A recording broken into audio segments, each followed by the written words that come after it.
शुरू अल्लाह के नाम से जो बड़ा मेहरबान और नहायत रहम वाला है। अस्सलाम वालेकुम। मैं ज़ाहिद अज़ीम अपने चैनल अवाम इदारे के साथ आपकी खिदमत में हाज़िर हूँ। नाज़रीन, ऑडियोज़ और वीडियोज़ का जो सिलसिला पाकिस्तान में शुरू हुआ है उसकी ज़ात में पहले तो आपको पता है वज़ीर-ए-आज़म हाउस काफ़ी सियासी जो हमारे लीडरान हैं वो उसमें आ चुके हैं, लेकिन अब रिसेंटली चीफ जस्टिस जनाब जस्टिस उमर बंदयाल साहब की जो सास और जो हाजा तारक साहब सीनियर वकील उनकी बेगम के दरमियान जो गुफ्तगू है उनकी एक ऑडियो लीक हुई है। ये जो सिलसिला है इससे अभी तक तो कोई नहीं बचा हुआ और इसमें जिस तरीके से ये ऑडियोज़ और वीडियोज़ का जो सिलसिला पाकिस्तान के अंदर शुरू हुआ है इससे ना सिर्फ इदारों की साख मुतासर हो रही है बल्कि हमारी जो पॉलिटिकल लीडरशिप है उनके ऊपर भी काफ़ी इस हवाले से इल्ज़ामात लग चुके हैं और वो भी इसकी जद में आ चुके हैं। और हमें ये सोचना चाहिए कि आखिर ये सिलसिला कब तक रहेगा। तकरीबन पिछले 1-1.5-2 साल हो चुके हैं जब से ये ऑडियोज़ और वीडियोज़ आने का सिलसिला शुरू हुआ है, तब से पाकिस्तान के अंदर एक नया तमाशा शुरू हो चुका है। इस तमाशे को ख़त्म करने के लिए किसी इदारे ने इस हवाले से कोई मुस्बत किरदार अदा नहीं किया। जिस वक्त वज़ीर-ए-आज़म हाउस की वीडियो और ऑडियोज़ लीक हुई थी उस वक्त भी सुप्रीम कोर्ट के अंदर एक दरख्वास्त दायर की गई थी, लेकिन उसके ऊपर सुप्रीम कोर्ट ने कोई नोटिस नहीं लिया। अगर सुप्रीम कोर्ट उस वक्त नोटिस ले लेती तो शायद आज ये सिलसिला ख़त्म हो चुका होता। इससे इदारे तो मुतासर हो ही रहे हैं, लेकिन हम पूरी दुनिया के अंदर एक तमाशा बन चुके हैं और पूरी दुनिया के अंदर इस वक्त ना सिर्फ पाकिस्तानी इदारे, पाकिस्तानी जो पॉलिटिकल लीडरशिप है, बल्कि जिस तरीके से ये सिलसिला शुरू हुआ है ऐसे लग रहा है कि जैसे हम एक दूसरे की इज़्ज़त उछालना हमने शुरू कर दी है और हर वक्त हम सिर्फ यही सोचते रहते हैं कि किसी ना किसी तरीके से किस बंदे की ऑडियो जो है वो लीक हो और उस हवाले से एक तमाशा शुरू हो जाए और सोशल मीडिया के ऊपर एक गेम शुरू हो जाती है और उसको फिर तस्हीह का निशाना बनाना शुरू हो जाते हैं। लेकिन ये कोई अच्छी रवायत नहीं है। इस रवायत से पाकिस्तान की तो बदनामी हो ही रही है। बैनुल-अक़वामी तौर पे जो पाकिस्तान के अहम इदारे हैं उनकी भी बहुत ज़्यादा तस्दीक हो रही है, जिसको बंद होना चाहिए। वज़ीर-ए-आज़म जनाब मियाँ शहबाज शरीफ साहब जो हैं उनके ऊपर भी एक अहम आपको पता है कि तलवार लटकी हुई है। आर्टिकल 224 के तहत जो सुप्रीम कोर्ट ने एक इलेक्शन कमीशन को हुक्म सादर किया था, जिसमें पंजाब के अंदर इंतखाबात के हवाले से 3 रुकनी बेंच का जो फ़ैसला था, वज़ीर-ए-आज़म साहब जो है वो उन्होंने और उनकी कबीना ने फ़ैसला किया कि वज़ीर-ए-आज़म साहब को जो है वो एतमाद का वोट लेना चाहिए और जिसके लिए वज़ीर-ए-आज़म साहब जो है वो कबीना का इजलास भी उन्होंने बुला लिया है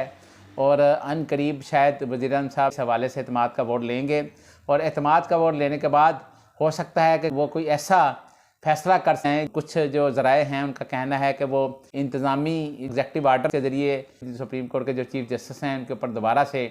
हमला करने की कोशिश की जाएगी। लेकिन वज़ीर-ए-आज़म साहब का एतमाद का वोट इस हवाले से बहुत अहम है। हाँ, अलबत्ता अभी तक तो जो वज़ीर इत्तलात हैं मोहतरमा मरियम औरंगज़ेब साहबा, उन्होंने इस हवाले से तरदीद की है और उनका ये कहना है कि वज़ीर-ए-आज़म साहब को कोई ज़रूरत नहीं एतमाद का वोट लेने की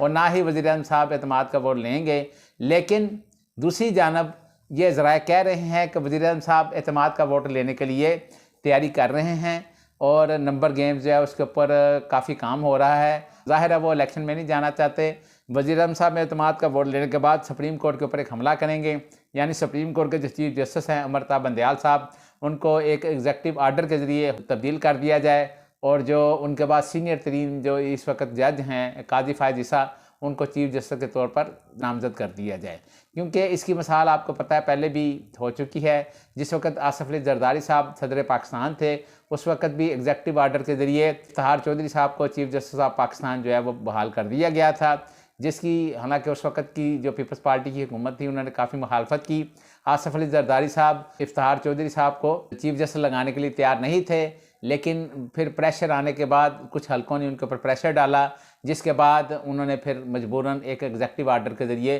सुप्रीम कोर्ट के उस वक्त के चीफ जस्टिस इफ्तिखार चौधरी साहब जिनको मजबूर कर दिया गया था उनको बहाल किया गया। तो इसी मिसाल को सामने रखते हुए शहबाज शरीफ साहब जो इस वक्त पाकिस्तान के वज़ीर-ए-आज़म हैं वो भी शायद ये खेल खेलें, लेकिन उससे पहले वो चाहते हैं कि सब पार्लियामेंट से एक एतमाद का वोट हासिल कर लिया जाए ताकि वो ये साबित कर सकें कि पार्लियामेंट की जो अक्सरियत है उनके साथ है और पार्लियामेंट की के जो अरकान हैं वो इस मामले के ऊपर उनको सपोर्ट करने के लिए भी तैयार हैं और इससे वो अपनी एक जो एतमादी है उसको बहाल करना चाहते हैं, ताकि अगर वो एक इस तरह का कोई संगीन स्टेप भी उठाएं तो उसके उनके ऊपर कोई इस तरह की तनकीद ना हो, बल्कि वो इसको बड़े एहसन तरीके के साथ करके और चीफ जस्टिस उमर ता बंदयाल साहब को तब्दील कर दिया जाए और बाद में जो काजी फायज ईसा साहब हैं उनको चीफ जस्टिस ऑफ पाकिस्तान लगा दिया जाए। तहरीक इंसाफ आजकल बड़ी मुश्किल में है। तहरीक इंसाफ ने पंजाब के अंदर जो इलेक्शन के वाले से टिकटें तकसीम की हैं उसके ऊपर उनके ऊपर काफ़ी तनकीद हो रही है और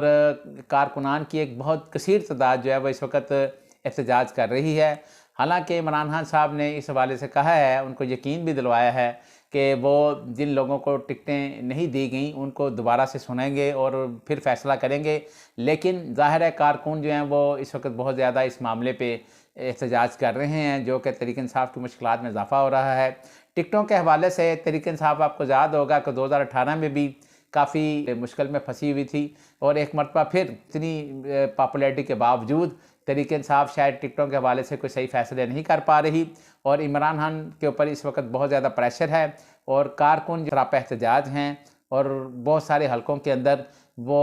ये कह रहे हैं कि आपने जो टिकटें दी हैं वो गलत फ़ैसले किए हैं, जिनको वापस लिया जाए और जो असल जो हकदार हैं टिकटों को उनको टिकट दी जाए। ये तो 1-2 दिनों में पता चलेगा कि खान साहब इसके ऊपर क्या लाएअमल इख्तियार करते हैं। खान साहब उनको यकीन दहानी तो करवा रहे हैं, लेकिन देखें ये किस हद तक साबित होती है, क्योंकि जिस तरीके से कारकुन जो हैं वो जमान पार्क में आकर एहतजाज कर रहे हैं और ये उनका राइट भी है। ज़ाहिर है कारकुनों ने खान साहब के साथ बहुत ज़्यादा जद्दोजहद भी की है और कुर्बानियाँ भी दी हैं, तो इसलिए उनका ये राइट है कि वो ये बात कर सकें कि उनके हल्के के अंदर कौन सा जो बंदा है वो बेहतर है जिसको तहरीक इंसाफ को टिकट देना चाहिए। आसिफ अली जरदारी साहब ने आज एक बयान जो जारी किया उससे तमाम सियासी हलकों में हलचल मच चुकी है। आसिफ अली जरदारी साहब ने कहा है कि ये जो हुकूमत है हमारी नहीं है, ये पीडीएम की हुकूमत है और हम पीडीएम का हिस्सा नहीं हैं। लेकिन बाहर उन्होंने कहा चूँकि हम हुकूमत के साथ इत्तेहादी हैं और हमारे जो वज़रा हैं वो अपने अपने लेवल के ऊपर अपनी वजारतों के अंदर काम करने की कोशिश कर रहे हैं। अलबत्ता जो वजारत ख़जाना है और वजारत दाखिला या जो हवाबाजी की जो वजारत है वो हमारे पास नहीं है। मतलब आज उनका जो मैसेज था वो इतना क्लियर था कि इससे ज़्यादा होता है कि हुकूमती जो इत्तेहादी हैं जमातें हैं उनके दरमियान भी काफ़ी आपस में जो उनके जो मामलात हैं बिगड़े हुए हैं, जो रोज़ बरोज़ हमारे सामने खुलकर सामने आना शुरू हो चुके हैं। और आसिफ अली जरदारी साहब और पाकिस्तान पीपल्स पार्टी आपको पता होगा कि पंजाब के अंदर इलेक्शन लड़ने के लिए भी तैयार है, जबकि मुस्लिम लीग नून का ये इरादा है कि वो अगर 14 मई को इंतखाबात होंगे तो वो बाइकाट करने का सोच रही हैं, जो कि गलत फैसला होगा। लेकिन पीपल्स पार्टी इसके बरक्स जो है वो पंजाब के अंदर अपने इंतखाबी उम्मीदवार जो है उनको नामजद भी कर रही है और उन्होंने अपनी कैंपेन भी शुरू कर दी है। अगर आपको हमारी ये वीडियो पसंद आई हो तो नीचे दिए गए सब्सक्राइब के बटन को प्रेस करके अपने इस चैनल का हिस्सा बने। अल्लाह ताला हम सबको हामी नासिर हो। खुदा हाफिज़।